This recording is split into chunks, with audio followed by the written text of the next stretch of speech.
Bueno, los saludaba, buenas tardes a todos y a todas. Gracias por estar aquí en este espacio.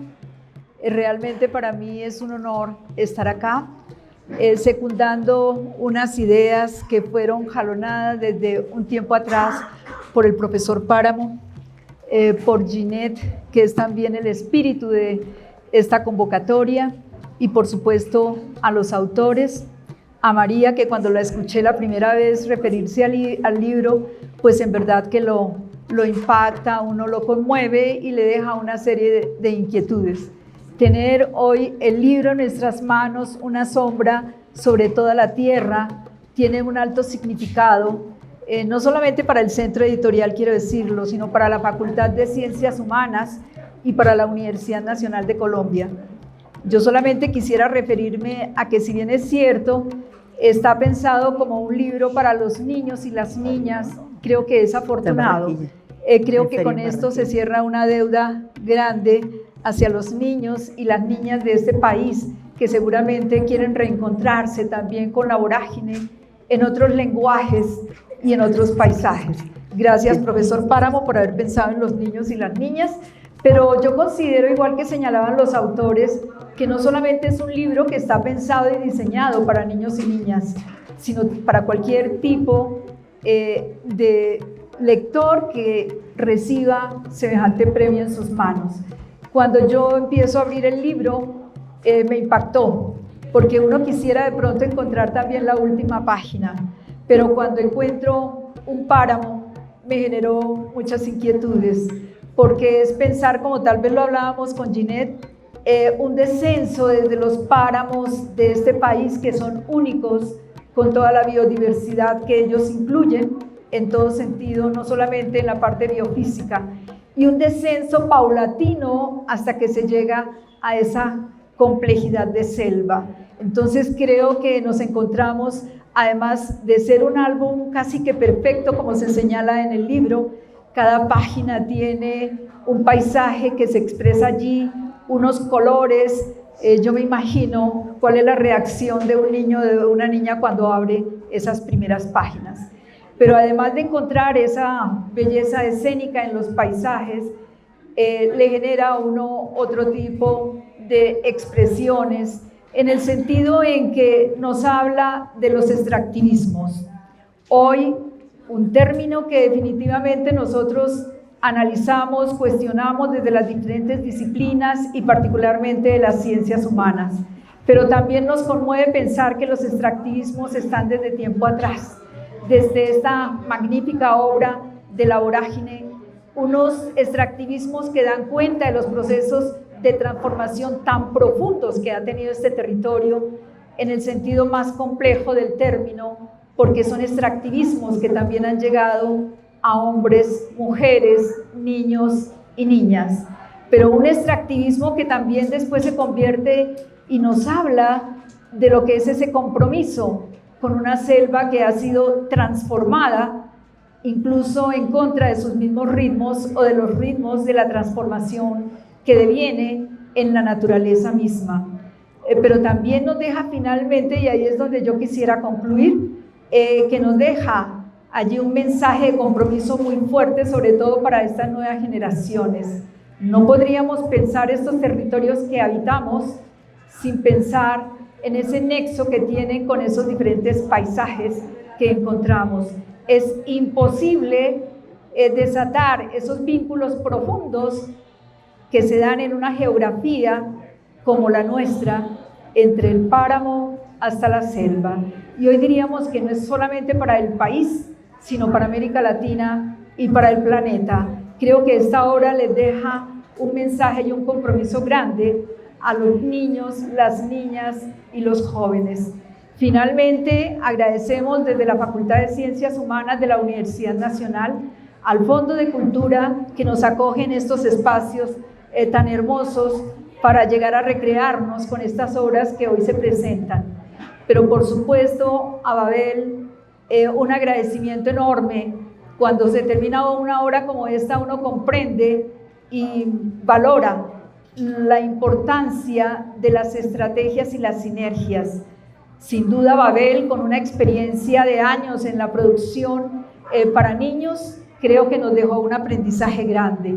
Claro que María también decía que ellos habían recibido un aprendizaje grande en la universidad.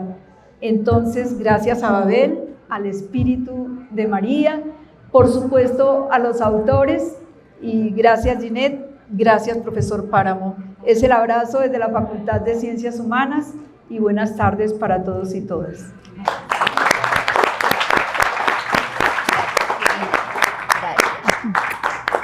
Gracias a Decana Nora León que nos acompaña hoy acá en este lanzamiento. Como ella decía, acaba de decir, es un gran aprendizaje, no solamente para la facultad, sino también para Babel. Este trabajo duro que tuvimos, y por eso pues quiero invitar ahora a la conversación que vamos a tener a María Osorio, la directora y fundadora de Babel, a Rafael Jobten, el ilustrador de La Voragilita, el ilustrador de este libro que hemos llamado La Voragilita, con cierto cariño, como temiendo también acercarnos a ella, antes que tuviera título. Al profesor Páramo, obviamente es el gestor de esta idea, el inspirador de todas las publicaciones y de todas las celebraciones que tuvimos en la facultad. Muchas gracias. Y pues nos quedo acá en esta conversación Ginette Ardila, directora del Centro Editorial de la facultad. Yo les pido. No, pero ¿por qué? Yo los escucho desde aquí.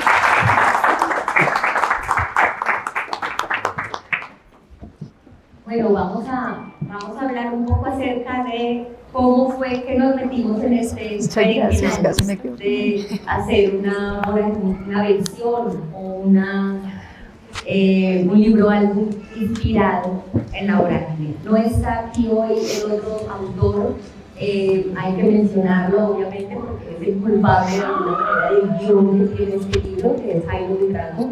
Para los que conocen a la editorial, los libros de la editorial Babel y los libros de Rafael Jobten y de Jairo Buitrago, siempre son libros que nos dejan múltiples lecturas, siempre son libros que se sorprenden tanto a los lectores pequeños como a los lectores grandes, y es muy común encontrarse en la tapa de los libros de Babel a Rafael y a Jairo, casi que son un matrimonio obligado en la literatura infantil, un matrimonio exitoso, bien avenido. Ya saben ustedes, se acaban de ganar el premio del Ministerio de Cultura 2024 con UC, una historia del Pleistoceno. No auguramos nada para el 25, pero cuánto quisiéramos que todo este trabajo tuviera una celebración similar en el 25, alrededor de una sombra sobre toda la tierra.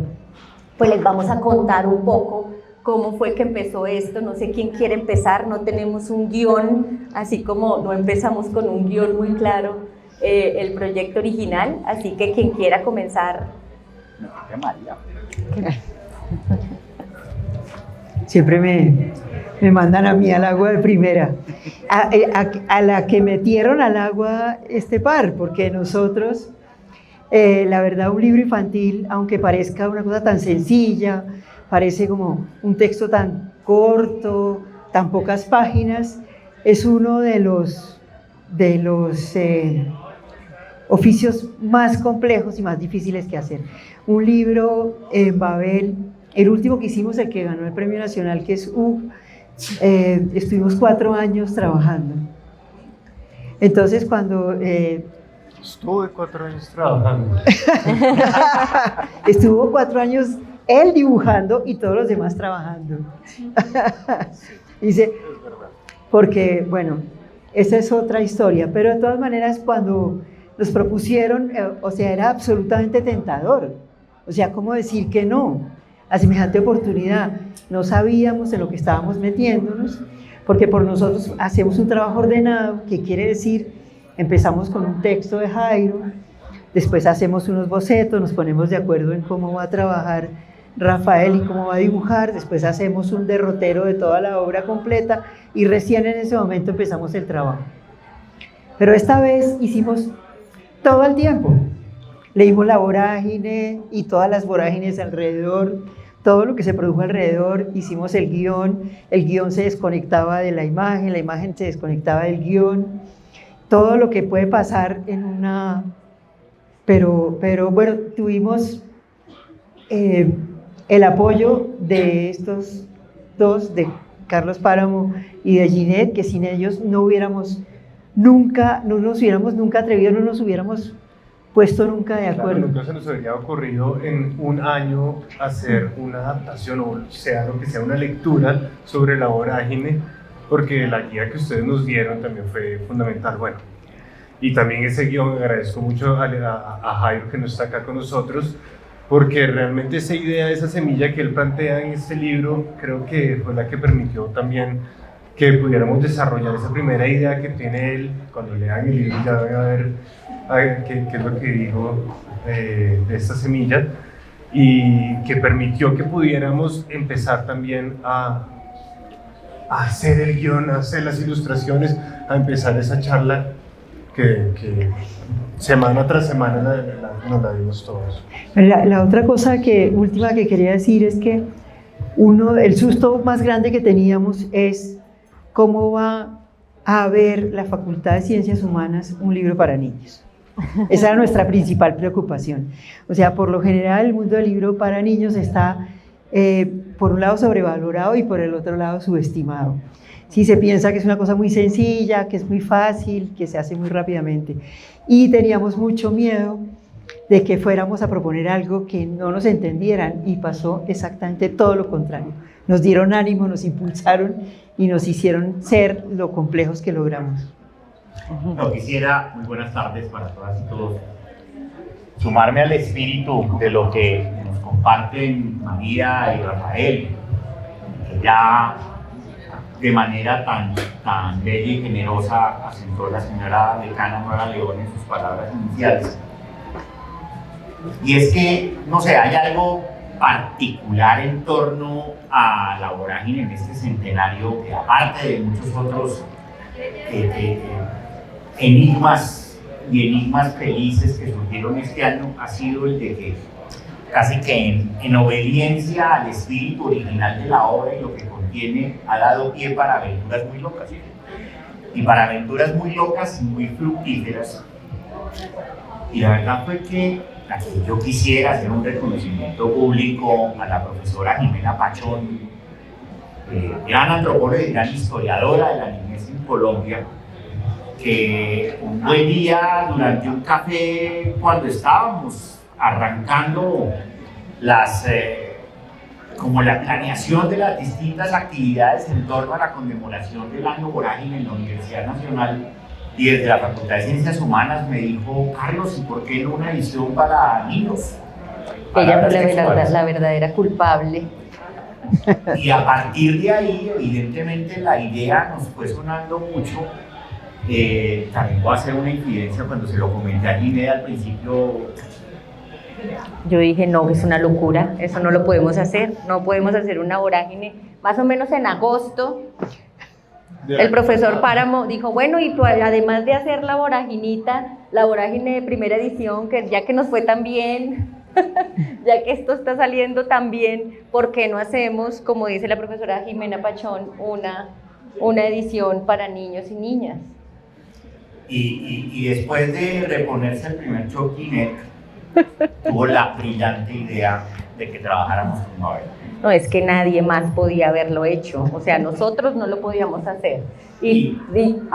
Una empresa tan absurda y tan enorme y con una expectativa tan grande como la que iba a tener en este momento, hacer algo así, solamente podíamos buscar a Babel para ver si ellos acometían la osadía. Y fue amor a primera vista, la verdad. O sea, fue amor a primera vista, como lo dice María. Creo que sobre todo digamos, dos premisas fundamentales. La primera, que era una cosa totalmente loca. Esto no tenía pies ni cabeza, digamos, como que si se hubiera asumido de manera sensata no lo hubiéramos hecho. Pero segundo, que fue un periodo muy intenso de aprendizaje, creo que de todas y de todos. Tener justamente aprender de Jairo, de Rafael, de María, pues las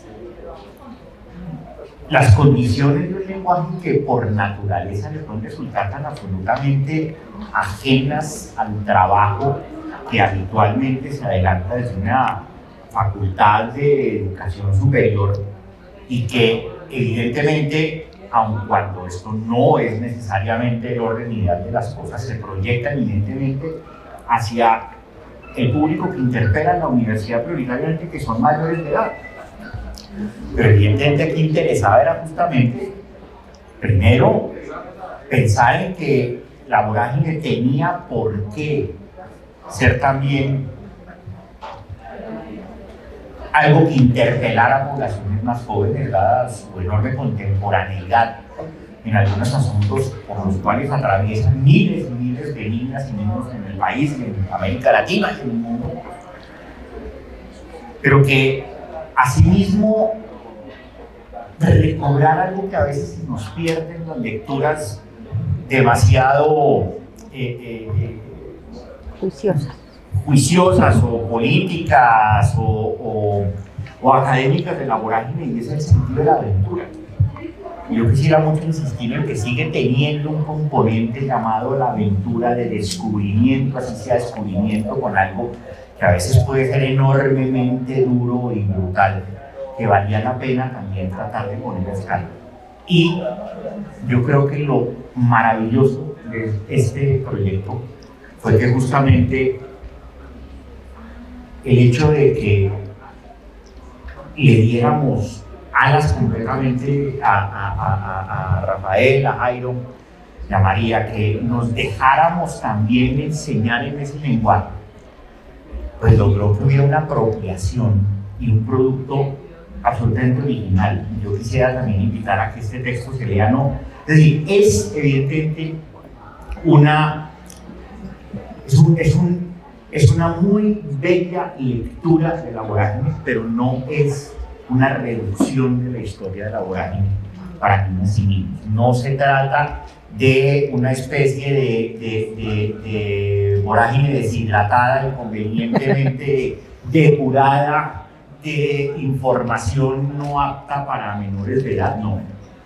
Es una vorágine que tiene los componentes esenciales, perturbadores y conmovedores de la historia de Rivera, pero apropiada de una manera que no solo sea vuelta a contar como solían hacer los cuentos antiguos, sino que desarrolla una nueva historia, que es una historia muy emplazada en el contexto nuestro.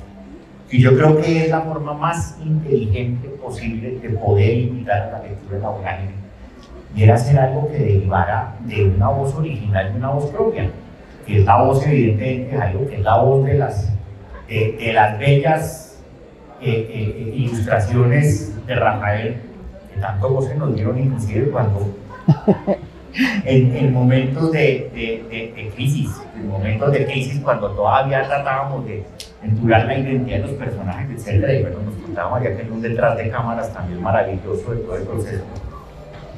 No, el detrás de cámaras es lo mejor, porque si ustedes me preguntan cómo hicieron para llegar a esto, no tengo ni idea. O sea, es como magia. O sea, porque fue un proceso muy largo, muy largo, en el cual partimos de una premisa que era narrar un viaje. Decíamos, lo que podemos contar a un niño es ese viaje de la montaña, llegar al llano, atravesar los ríos para introducirse en la selva y desaparecer, básicamente. Y eso fue así comenzamos, con Rafa tratando de dibujar. Lástima que no trajimos imágenes, me da culpa, pero no digo nada. Están en el libro. Pero hicimos eso, hicimos primero un viaje y después empezar a darle sentido. O sea, ¿quién va a contar? ¿Cómo vamos a contar esta historia? Ahí surgió Alicia, la niña, se llama Alicia, como Alicia, el personaje de la novela. Y después, una cosa que yo no había contado y que la conté el otro día públicamente, en una conversación con Erna von der Walde, también fanática de la vorágine, aquí como el profesor Páramo. Erna me dijo un día, pero ¿por qué la niña sale con la mamá? Póngale a la negra Bastiana. Y ahí apareció el personaje. Pero es que la verdad, para hacer este libro tuvimos que haber hecho, tratamos de contar, hicimos un storyboard, que es los dibujos, o el boceto grande del libro en imágenes, el comienzo donde aparecía el comienzo de la mamá con la hija, y ella era la mamá era la que le leía a ella el libro, y esta Erna fue la que nos metió a este personaje en la cabeza, un personaje que puede ser al igual que esta Alicia, que es una Alicia, un reflejo de la Alicia del libro, que es un reflejo tal vez de una Alicia del País de las Maravillas, que nos cuadraba todo perfecto a Jairo y a mí en el momento de plantear esta historia. Y esta Bastiana, que es este personaje que es afro, es indígena, está ahí, cuenta, es la narradora, todo un poco, es la madre no sé, de Correa, si no estoy mal, sino sí. Que también aparece ahí, no se dice que es Correa, pero también aparece. El ilustrador también leyó La Vorágine. Sí, primero, bueno, yo les cuento ahí una cosa, cuando yo acepté, lo siento, para que ya voy a llegar a las confesiones, cuando acepté ese trabajo, yo no había leído La Vorágine. Sí, no tenía ni idea que era La Vorágine. Y yo, sí, hagamos una adaptación del libro, La Vorágine, y después leo La Vorágine y Jairo, claro, ya había leído La Vorágine y me dice, pero está loco, ¿cómo vamos a hacer ese libro? Ese libro no es para niños. Yo, no, pero nos dijeron de la Universidad Nacional, hagámoslo, y estamos con María.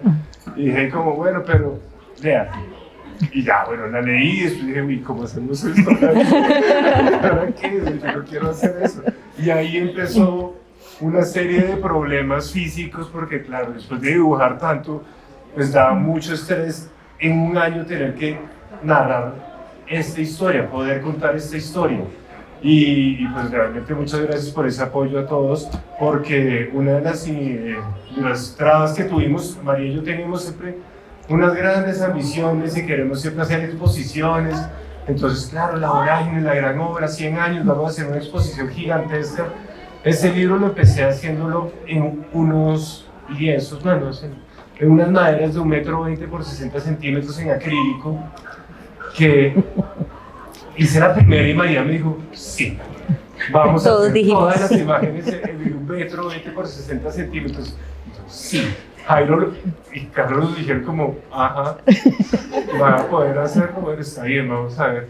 Yo estaba convencido de que lo iba a poder hacer y en ese momento dije, bueno, arranqué, hice la primera, María le encantó, hice la segunda, estuvo bien, la tercera ya no había, las proporciones cambiaban, pero ustedes tienen que entender que para hacer un libro no solamente es hacer una pintura, sino que tiene que estar impresa y tiene que tener las medidas y las proporciones correctas para poder poner un texto en un cierto sitio. Y para poder hacer eso, no era la mejor idea hacerlo en un lienzo de 1,20 m por 60. Entonces, una de las grandes tragedias, o que sea para mí, fue tener que cambiar la técnica del acrílico y hacer esa exposición a utilizar un computador. De alguna forma era como, rebajar un poquito la vorágine. Sí, rebajar la un idea, poquito por lo menos la idea. Sí. Pero, claro, ese comienzo de pintura le dio este lenguaje a este libro también, que es una pintura digital. Entonces también, pues bueno, una de las, pues para mí la gran tragedia de este libro fue un poco eso, pero... Lloró sí, durante una semana entera, se bloqueó, no pudo volver a empezar.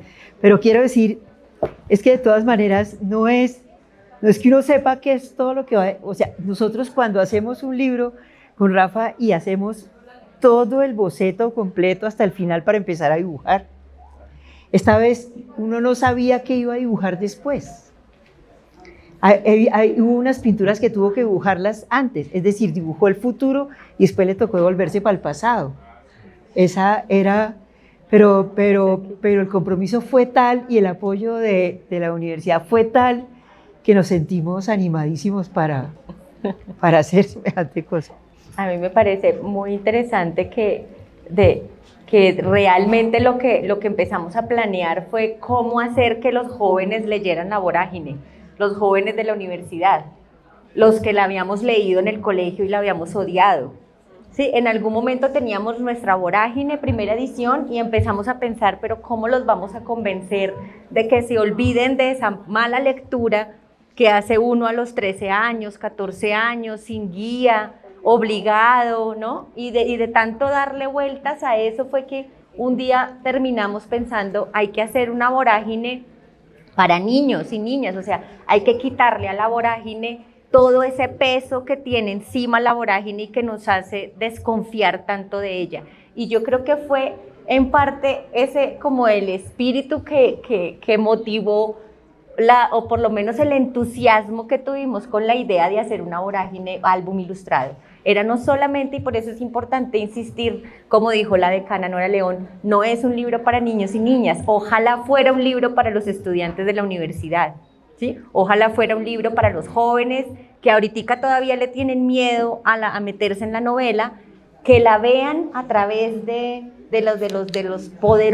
esas poderosas imágenes que generan genera Rafa y a través de ese guión con múltiples sentidos que crea Jairo, para luego sí entrar a la novela, a la vorágine de la novela. O sea, hay como que es una posible, como un posible camino, ¿no?, para llegar a la vorágine de todos modos, pero a través de este álbum ilustrado, para aquellos lectores que no están ya adeptos, que ya no son adictos, como dice Páramo, a la vorágine, ¿no? Para esos que todavía están como diciendo, sí, yo la tengo, pero no sé, es como un libro muy viejo, muy grande o muy difícil. Entonces, de alguna manera hay una trampa en esta sombra sobre toda la tierra, y es que sea una puerta, sea una ventana a la vorágine en múltiples sentidos.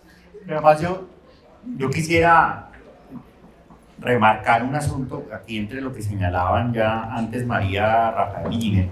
A mí me parece que es una obra de una extremada inteligencia. Digamos, yo quisiera insistir en eso, en que el apercibimiento, la interpretación que se adelantó, le arroja una lectura significativa adicional a la obra de Rivera.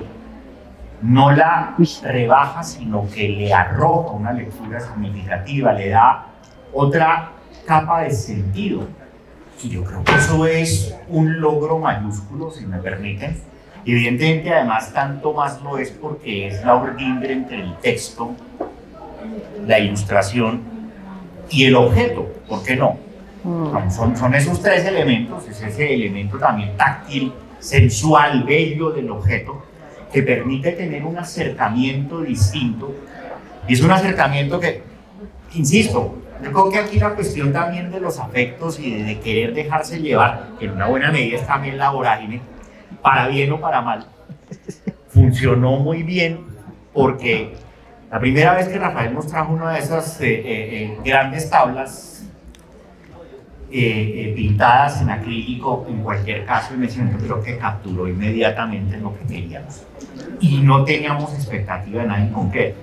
Pero cuando menos supo, o sea, yo cuando vi eso pensé al menos en dos cosas que inmediatamente me dijeron, por aquí es. Digamos, esto estaba genial porque había un trabajo intuitivo y era, primero me evocaba una lámina de la chocolatina al hielo. Es decir, y no puede haber algo que tenga un elemento más afectivo, más cotidiano, pero que también tenga más ese elemento de don, de dulzura inclusive, y tan arraigado también en cierta tradición como ese tipo de comunicación. Pero por otro lado tenía un lenguaje que yo le comentaba a María y a Rafael, me evocaba mucho. Esto claro cambió y fue desarrollando, fue conciliándose con un estilo que es evidentemente indiscutiblemente el de Rafael, que era me conectó también con una forma de diálogo desde el arte colombiano como pudiera ser desde Noel León. Es decir, una serie de referentes muy apropiados para poder apropiarse, perdónenme la redundancia, de la vorágine desde un lugar que no fuera en absoluto afectado, que no fuera en absoluto postizo. que fuera absolutamente personal, y yo creo que ahí está el logro, porque no son textos que de alguna manera también constituyen casi un pequeño tratado filosófico a su manera, a partir de unas frases mínimas, pero que ponen de presente buena parte de los grandes dilemas de la obra, pero que además, y esto no me parece tampoco un asunto menor, plantean una lectura de la vorágine en una clave que no, por reconocer la violencia, la barbarie, deja de ser una lectura profundamente esperanzada. Es una lectura bellamente esperanzada, poéticamente esperanzada. Y yo la verdad creo que ese también es un bello homenaje a Rivera, porque es trascender, digamos, el pesimismo con el cual solemos leer debido a su célebre frase de cierre, la vorágine, pensando que en este momento en que leemos la vorágine 100 años después, cuando tal vez hemos desarrollado una sensibilidad mucho más sintonizada con los problemas que le interesaban a Rivera en 1924, no solamente nos compete quedarnos con una lectura en clave pesimista de decadencia y apocalipsis. Es justamente el poder cerrar con una lectura que permita jugar con ese final abierto, en una clave que nos permita leerla como hacia dónde de alguna manera ética, filosófica, políticamente estamos llamados a restablecer nuestras relaciones con el mundo natural, a restablecer nuestras relaciones con ese entorno tan violentado que denunciaba Rivera y que todavía seguimos violentando de manera persistente. ¿Cómo se puede cambiar justamente esa relación? ¿Por qué no nos cuentan algo del final? Pero antes del final yo quería decir que además hicimos unas cosas súper atrevidas para un libro álbum. Por ejemplo, hacer un libro álbum en 4 capítulos. Sí, 4, porque tiene 3 capítulos y una introducción. Es una cosa que, diga, sí, que tiene también toda una correspondencia, obviamente, con la novela. Y el final lo dibujó Rafa, que ya les va a contar, pero el final fue de Jairo, que fue el primero que dijo. La semilla que les digo. Que eso fue lo que nos hizo pensar que sí podíamos hacer ese libro, que era salir de ahí con esa esperanza y salir corriendo, esta niña que sale corriendo de esa lectura, porque ella, a pesar de que la dibujamos ahí en la selva, que la dibujamos con los caucheros, ella no está ahí, ella está leyendo, es lo que ella lee, lo que estamos viendo. Y ella sale corriendo, suelta ese libro, se conmueve tanto que sale corriendo hacia la naturaleza, a pedir que esa naturaleza, pues que ella hace parte de eso, que la tiene que proteger, que tiene que hacer las cosas de otra manera. Ahora sí. Y acá este es el final, este es el último capítulo, que es justamente cuando ya Alicia, es la reflexión de Alicia, es justamente lo que estaba diciendo María, después de haber terminado este libro, después de haber caminado junto a la Alicia de la vorágine, y en esta página, el nacimiento del hijo de Alicia le abre a ella de alguna forma otra puerta, otra ventana que le permite ver un universo distinto y ver cómo la naturaleza y todos los humanos y la vegetación, la flora, la fauna, todos vamos corriendo hacia los muertos, viven de nuevo un poco en esta imagen que es el árbol de la vida, el árbol de la abundancia, del cual, ay, me acabo de olvidar cómo se llama el artista. Noé León. Noé León, no. Bueno, es un... ¿No era Noé León? No, sí. ¿Es Noé León? ¿El que hace el árbol de la abundancia? No, es que hace poco hicieron una exposición, es el año pasado, donde el árbol de la abundancia es un concepto indígena que varias personas han pintado, pero en particular Jairo vio un cuadro, que se acaba de olvidar totalmente del artista cómo se llama, y él vio esto y dijo como, tenemos que hacer este es el árbol de la abundancia, el árbol alrededor del cual toda la humanidad y toda la vida está reunida, y pues decidimos hacer nuestra versión, donde vemos acá a Alicia, que es la que pinta de alguna forma esta idea. Esta es mi versión del árbol de la vida, donde está el cielo y la tierra y los ríos que recorren la vorágine, y todos los animales que yo pinto, que no estoy en la vorágine tampoco, porque pues sí aparece, pero no dice, no hablan del oso hormiguero, hasta donde me acuerdo. Y el caballo menos, ¿sabes? El caballo sí habla de los caballos y los toros, claro. Pero son caballos llaneros. Sí, pero del jaguar, creo que en la vorágine no, creo que en ningún momento hablan del jaguar puntualmente, o sí, puntualmente. Sí, del tigre. Claro, el tigre dice, pero no es un personaje como muy... No lo ven, no se encuentran No lo con ven, él, siempre está mirando y acechando como siempre dicen eso. Entonces todos estos personajes están volando alrededor, las garzas con sus plumas, nuestra Alicia, la Alicia del libro, Bastiana, y pues bueno, esta era como nuestra reconciliación con la vorágine y con la vida, y con esta idea que Rivera tanto... pues yo creo que sí, en el fondo, como dice Carlos, el profesor Páramo quería, bueno, yo hice ese libro para que fuera mejor el futuro, no para que siguiéramos en lo mismo que llevamos 100 años.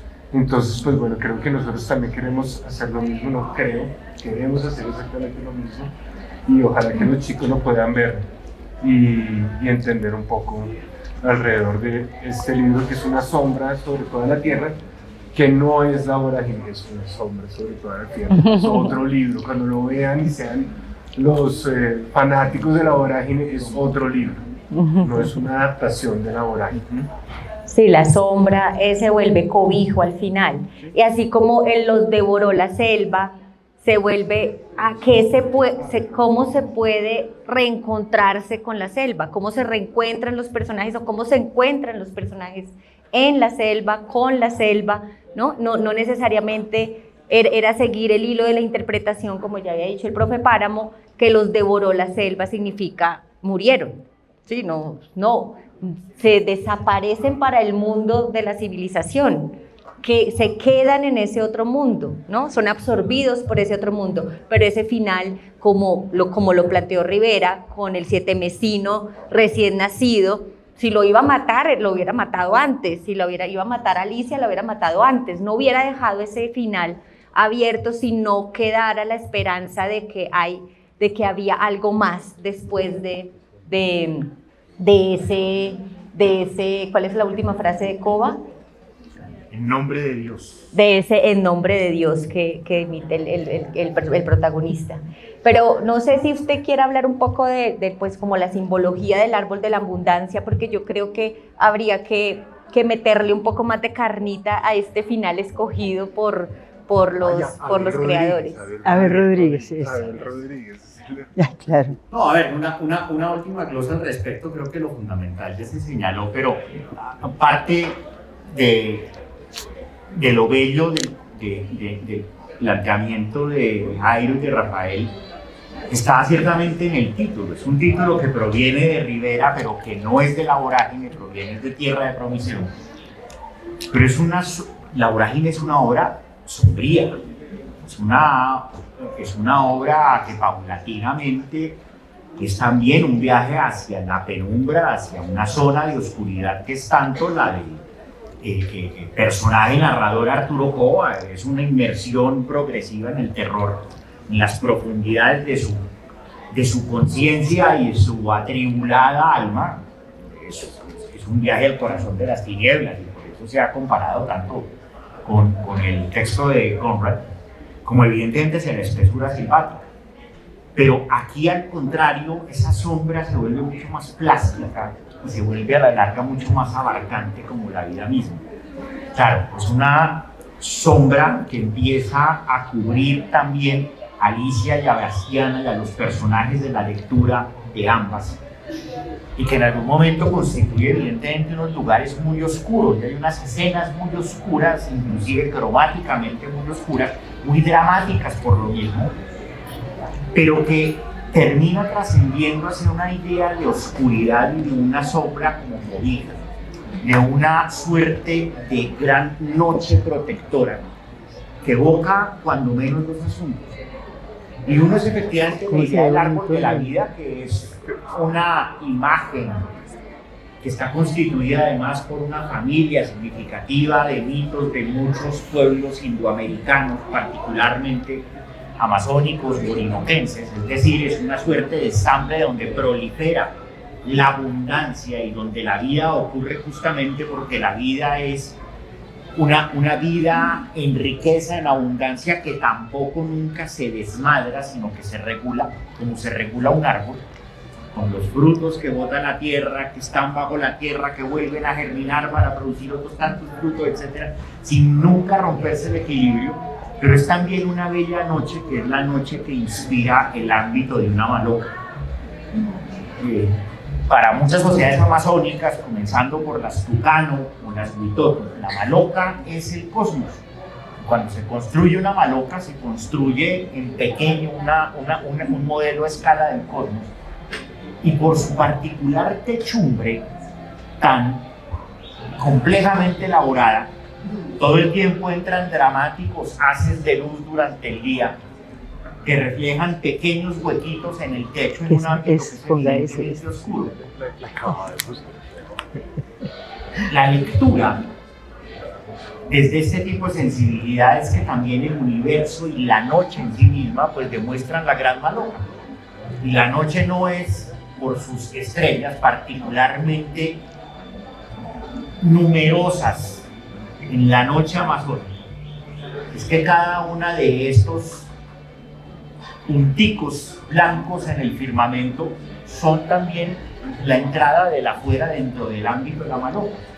Es ese ambiente, es el mundo como una gran maloca, es esa idea también de casa, y por qué no de ecología, que deriva de la idea de casa, en la medida en que allí prolifera la vida. Y en ella hay un gran baile, que es el baile de todas las especies, el baile de los animales, el baile de la gente, como ocurre en las malocas amazónicas, donde justamente esos bailes sirven para mediar los conflictos, para sanar y sobre todo para celebrar la vida. Ese era el tipo de conversaciones que teníamos con Rafael y con María cuando nos sentábamos en el despacho del profesor Páramo a pensar, bueno, pero ¿cómo hacemos como ellos? ¿Cómo será ese árbol? Pues ese árbol tiene que ser maloca, tiene que ser, ¿no? Este tipo de conversaciones son las que hicieron que esta sinergia, como la llamó la decana, de verdad sucediera, ¿no? Que no fuera nada ni impuesto de un lado hacia el otro, ni tampoco un enigma, ¿no? ¿Qué es lo que vamos a hacer? Sino que de tanto hablar y tanto hablar y tanto hablar, luego las imágenes fueron surgiendo, ¿no? Iban surgiendo y nos iban sorprendiendo, porque la verdad lo que pasaba después de esas conversaciones y con lo que llegaba Rafael y llegaban María a mostrarnos era siempre mucho más de lo que hubiéramos imaginado tras esas palabras, o sea, que podía hacer surgir Rafa a través a través de esas palabras o a partir de esas palabras, ¿sí? Porque es muy difícil convertir todo esto en una imagen. Y sí, ahí está, es el cierre realmente, que fue muy sorprendente, es todo esto convertido en una imagen. Rafael no solamente no había leído La Vorágine, sino que además no había ido al llano, y creo que de todos nosotros, pero no había, sí había ido, pero no había ido al llano, o sea, no había ido al llano. Claro que sí, pero no, ¿cómo fuimos? Había ido, pero... Había ido como hasta van los turistas al llano, ¿verdad? Había ido, no sé, pero pasó una cosa muy interesante, y es que se armó un recorrido entre Meta y Casanare para recorrer el llano llevado por la vorágine, como arrastrado por la vorágine. Y a ese recorrido nos invitaron a Rafael y a mí. Y yo quiero que Rafa cuente un poquito ya como lo que hay detrás de, no solamente está la investigación que hubo en los libros que hizo María, las referencias que hicieron todos, todo el trasfondo, digamos, antropológico, histórico que tiene la novela, sino también que hubo una parte de investigación que fue en sí, pues fue en el sitio, ¿no? Entonces, porque yo veo el libro y yo me acuerdo de lo que vimos, ¿sí? De lo que vimos en Casanare, veo la Corocora, veo el Garzón Soldado, los cocodrilos intermedios o caimanes llaneros del llano que están en una reserva de la Universidad Nacional que se ocupa de criarlos, de alimentarlos junto con las tortugas. Entonces, cuéntanos un poquito de ese viaje y cómo es que eso se vuelve libro. Pues bueno, tengo que aclarar que yo sí conocía el llano, pero sí, es verdad, yo conocía una casa de unos amigos, con una biblioteca muy blanca, muy moderna, toda, pues...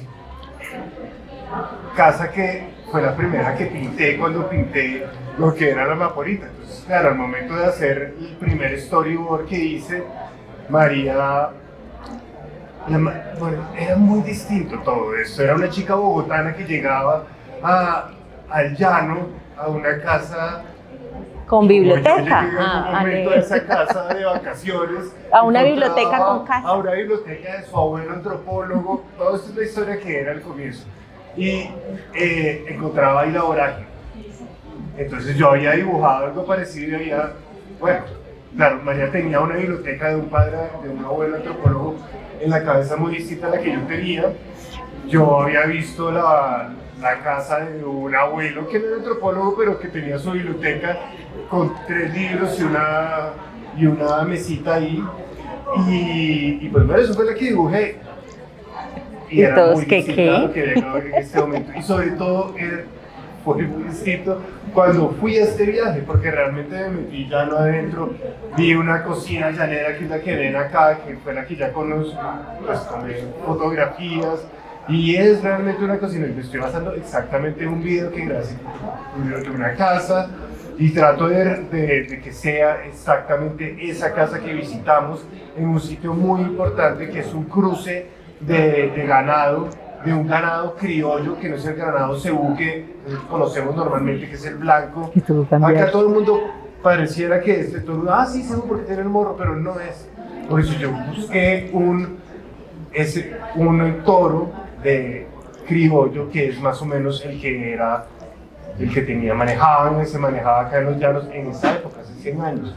Y este cruce, que es el algarrobo, que es donde uno ve a los llaneros realmente haciendo sus trabajos increíbles, personajes que no, pues obviamente nunca los habría visto ni conocido de turista, sí, menos hablado con ellos y escucharlos cantar esas canciones tan bellas de vaquería y pues empaparme realmente de lo que es este mundo llanero. Entonces, sí, esa parte de la investigación fue vital para darle un giro total a lo que yo había hecho en un comienzo con las imágenes, y creo que todos con el libro también, y después ya poder entrar a esa selva, que ahí sí no hubo otra expedición y sí me tocó acordarme de algunos sitios que visité también de turista. Pero bueno, es distinto porque era más oscuro y todavía hay tantos referentes exactos, es un poco distinto ese asunto.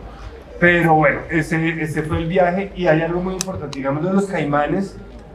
No sé si ustedes han visto los caimanes llaneros. Yo no sabía que había caimanes llaneros acá que miden como 6-7 metros, es una cosa, 6-7 metros, son como unos dinosaurios gigantescos. Aparte que fuimos a una reserva donde nos contaron una historia horrible, porque estos caimanes los tenían bandas criminales o milicias y eran rescatados.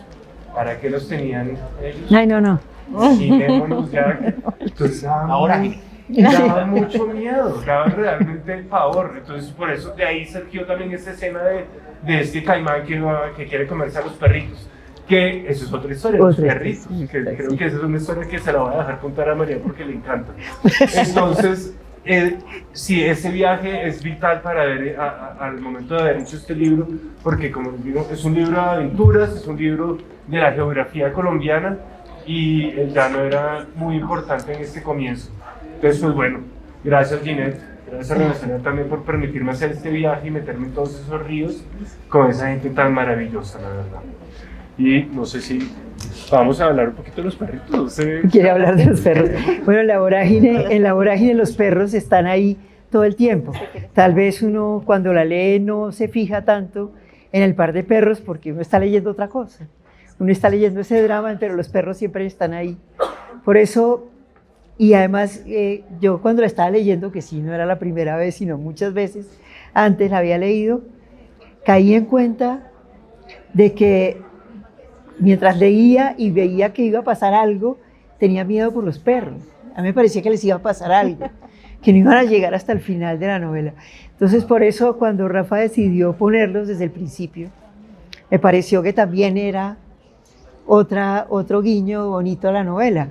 Los perros están durante todo el tiempo, en todas las imágenes, están presentes. Es que es un viaje dantesco de Bastiana y Alicia, como estábamos, digamos, hablando acerca de los posibles trasfondos que tiene esa manera de contarla, pero con los perros es otro paseo, literalmente, ¿no? Sí. Ya no es un descenso al infierno solamente, sino que esa compañía que le dan los perros a la niña y a Bastiana hace que sea más soportable muchas veces lo que ven, porque van a ver, estamos hablando acá de que dimos que la vorágine, una sombra sobre toda la tierra también es una sombra que cobija, pero hay que pasar por unas páginas muy fuertes, ¿no? Hay que pasar por unas páginas en donde no se ocultó nada de lo que realmente tiene el espíritu de la novela también, de la vorágine de Rivera, ¿no? Ni el genocidio indígena, ni la esclavitud de los indígenas en la cauchería, ni la violencia entre los hombres que se desata por la avaricia, por este bien preciado que es el caucho.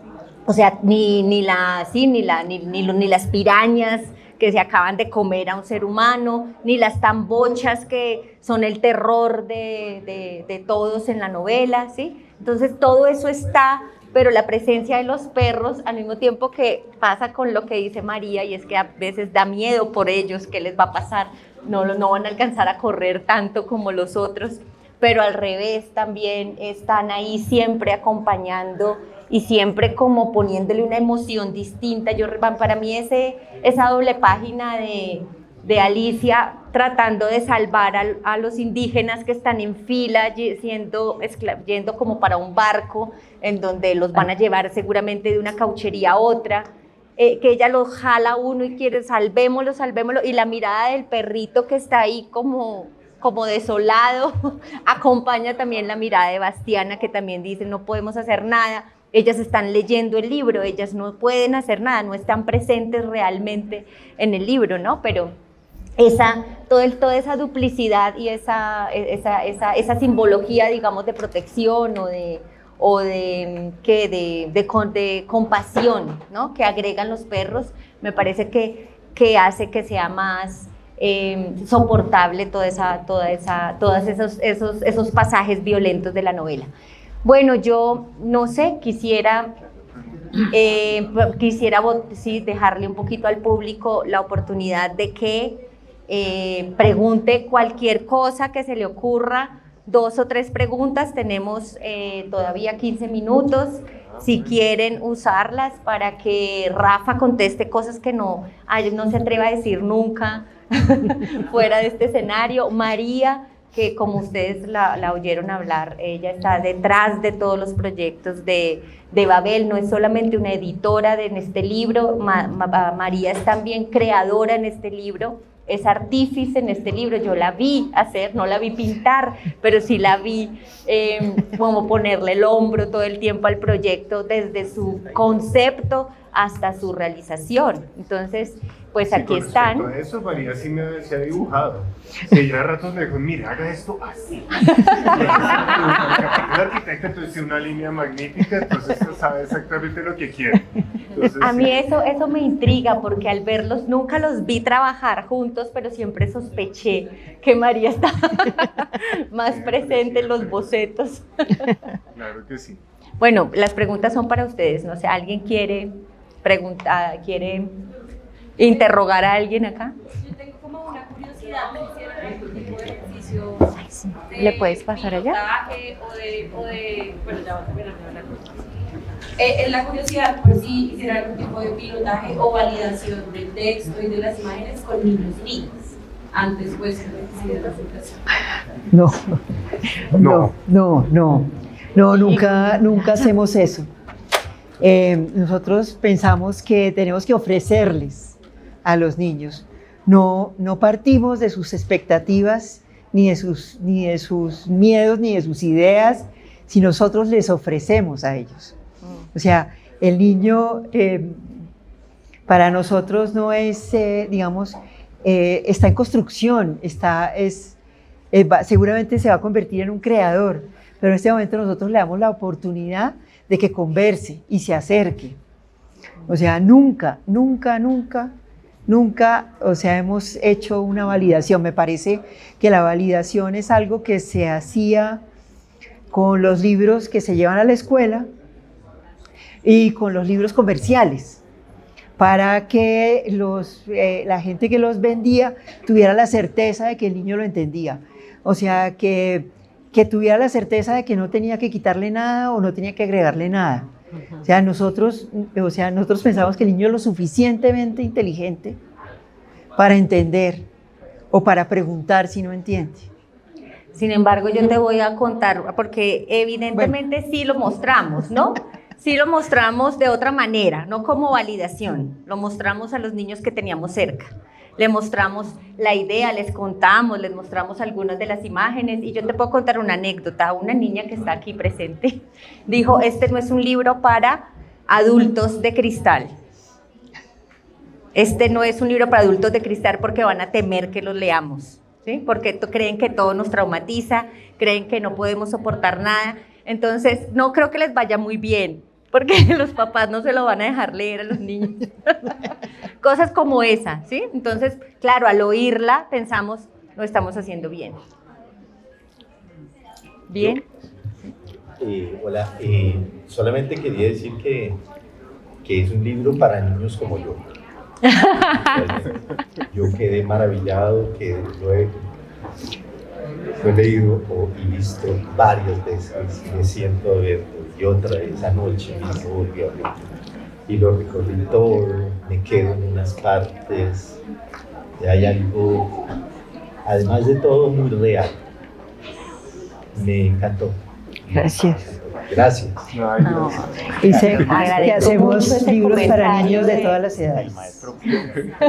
Ese comentario del profesor Pío San Miguel yo creo que vale oro, ¿no? Porque no solamente pues, es un psicoanalista de los mejores que hay en el país, un profesor maravilloso, sino que además trabaja con niños.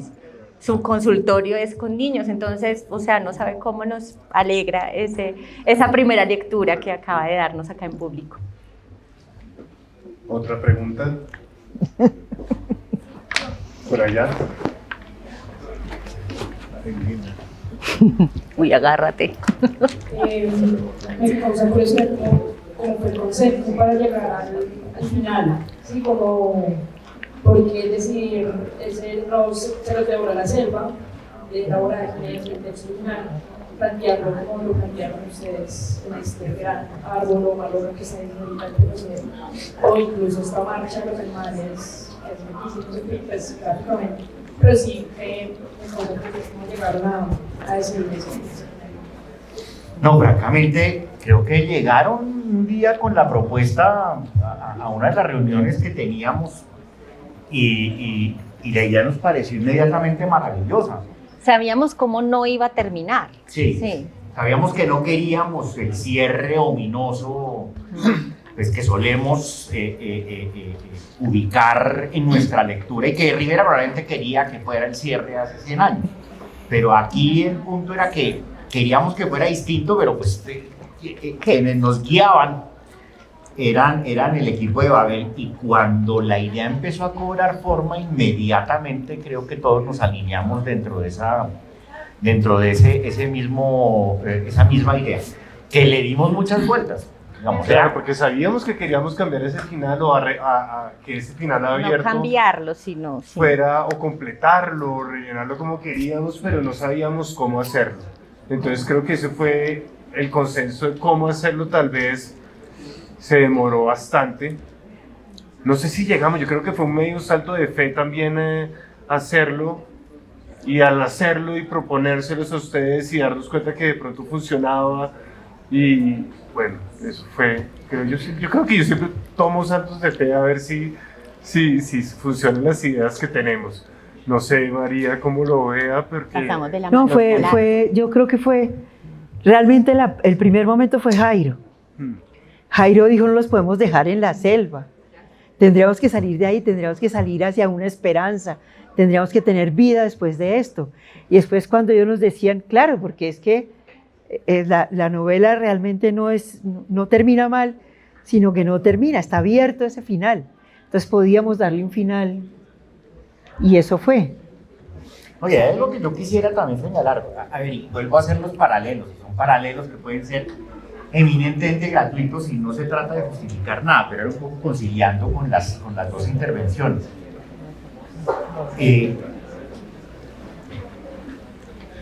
Yo entré, más trabajo en la vorágine, más me doy cuenta de cosas que más me admiran de cómo fue escrita. La vorágine no parece que alguna vez se haya escrito, que Rivero haya tenido pensado un plan escritural. Es decir, este plano, pues, de primero va a pasar esto, etc. Él fue concibiendo la historia conforme se le fue ocurriendo. Y luego como que fue pegando los pedazos en una historia a la cual pues había que meterle algunas acomodaciones al arranque, etcétera, como para que fuera cobrando consistencia. Esto es algo que una colega nuestra pues, está trabajando de una manera enormemente erudita y convincente, Norma Donato, pero pues digamos que eso es algo que se perfectamente puede ver. Y es que las partes son muy distintas y a veces inclusive parecieran como retazos que no terminan de estar bien cosidos, entonces le dan un carácter de escena muy interesante, porque hay saltos en los tiempos, hay saltos en los espacios. Todo esto para decir que nada para pensar que la vorágine se haya hecho con demasiada premeditación. Fueron impulsos que generaron a la larga algo enormemente intuitivo y con un poder intuitivo muy fuerte. Y yo creo que por razones a medio camino entre el azar y el designio acá nos tocó trabajar justamente así. Invocamos a Rivera y ya nos dio el final. Pero tiene también cierta frescura que me parece que es importante en la creación, porque en las disciplinas que trabajamos somos enormemente cautelosos y carentes de espontaneidad. Digamos, ¿cómo trabajamos en estas disciplinas habitualmente? Siempre ensayamos 5 veces y luego saltamos con red y con arnés, etcétera, y con primeros auxilios. Y acá ya no voy a hablar desde la creación literal, sino también de algo que interesaba comunicar. Y es que también tenemos que afrontar la creación de estas disciplinas. Vamos, esto también era un manifiesto de cómo interesaba también trabajar desde aquí. Y era justamente también haciéndolo desde el gesto creador, desde el trabajo y la intuición, desde cosas que a veces, paulatinamente, cada vez se nos enseña a tener menos, porque si hay algo que me consta que no enseñamos en ciencias humanas es a cultivar la intuición, ni la belleza, ni el olfato, ni el sentido del humor. Muy autocrítico, demasiado autocrítico. Tenemos un evento a continuación que desdice todo eso que está diciendo, o por lo menos indica que las cosas están cambiando. Yo les agradezco enormemente a María Osorio, a Rafa Yocten, al profesor Páramo, por haber venido, aceptado esta invitación a presentar por primera vez la Voraginita, una sombra sobre toda la tierra.